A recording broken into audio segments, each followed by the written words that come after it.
Namun Nabi mengetahui alam gaib tidak digunakan untuk baca aib orang. Nah, kalau antum untuk baca apa? Aib orang? Enggak untuk itu. Remeh begituan. Itu gaib syaitani, gaib setan, bukan gaib ilahiyah gitu, ya. Wa dhallal ghamam. Sebelum sampai yang maha gaib siapa? Allah. Yu'minuna bil ghaib. Mereka percaya kepada gaib. Bagi Rasulullah Allah itu gaib atau nyata? Gaib atau hadir Rasulullah? Allah. Ketika Nabi mengatakan al-ihsan an ta'budallah ka'annaka tara.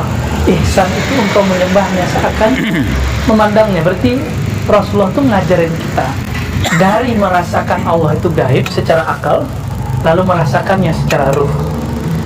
Akal tetap bilang dia gaib, tapi ruh kita merasakan dia ada. Bisa nggak? Karena yang baru bertemu dia hanya Rasulullah, kata beliau, "Shallu kama ra'aitumuni sholli." Kalau engkau sholatlah seperti kau memandangku. Jadi sebelum sholat, pandanglah batin kita kepada batin Rasulullah SAW. Baru angkat tangan. Baru namanya "Shallu kama ra'aitumuni sholli." Secara zahir belajar fikih kita fikih Syafi'i. Maka yang kita ingat gerakan guru. Maha gurunya siapa? Ya, antum udah yakin belum cara sholat yang sekarang itu benar-benar yang diajarin Nabi? Tuh kan, karena nggak belajar fikih Syafi'i, coba belajar fikih Syafi'i. Cara berwudunya pas nggak dengan cara wudhu Nabi?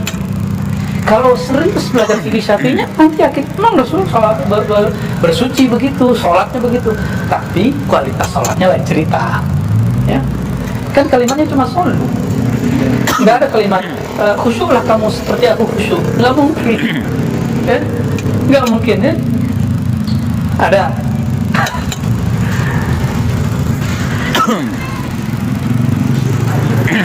khusyuk itu hadiah. Khusyuk itu hal dan makom. Ada yang menjadi hal itu kondisi. Kadang Allah jadikan makom, maka setiap kali sholat dia berasa. Tapi ada namanya makom, meninggalkan khusyuk, naik ke khusyuk yang di atasnya, nanti lain lagi namanya. Ada di kitab, semua itu ada di kitabnya. Kitabnya Babe ente itu. Wa dhallal ghamam wa zillil ghamam, ya. Nabi itu kemana-mana nggak ada bayangnya. Loh, kok nggak ada bayangnya? Gimana mau ada bayangnya? Ini pemahaman pertama. Setiap beliau keluar pakai awas. Tapi di kitab ini ada tambahannya. Di pembahasan sebelumnya, bagaimana dia bakal ada bayang cahayanya lebih terang dari cahaya matahari. Bahkan cahaya matahari bersumber dari cahaya Sallallahu alaihi wasallam. Maka kita mengatakan anta syamsun, anta badrun. Engkaulah sang matahari itu, engkaulah sang rembulan itu. Itu kan semewen kan antum kalau ngaji begitu. Tapi seru ya. Asik ngaji Rasulullah itu, seru sekali. Nggak ada habis-habisnya menceritakan beliau. Jadi masuk akal dua-duanya. Nabi itu kalau buang air kecil, itu bumi cepat ngambil tabaruk, jadi langsung hilang, nggak ada bekasnya. Jadi bumi itu senang sekali kalau Nabi buang air di situ. Ya, ini mantap. Masya Allah. Langsung hilang. Jadi bumi itu bergerak. Ya, antum nggak bisa, kita nggak akan bisa maksiat di mana-mana sesuka kita lagi. Kalau udah paham ini, masa lalu biarkan masa lalu sudah. Karena dimanapun semuanya menyebut nama Allah, nama Rasulullah Sallallahu Alaihi Wasallam. Ya, yang lalu sudah. Kita mohon kepada Allah, ya Allah, tutup masa lalu, tutup aib-aibku, hapus semua dosa-dosaku ya Allah.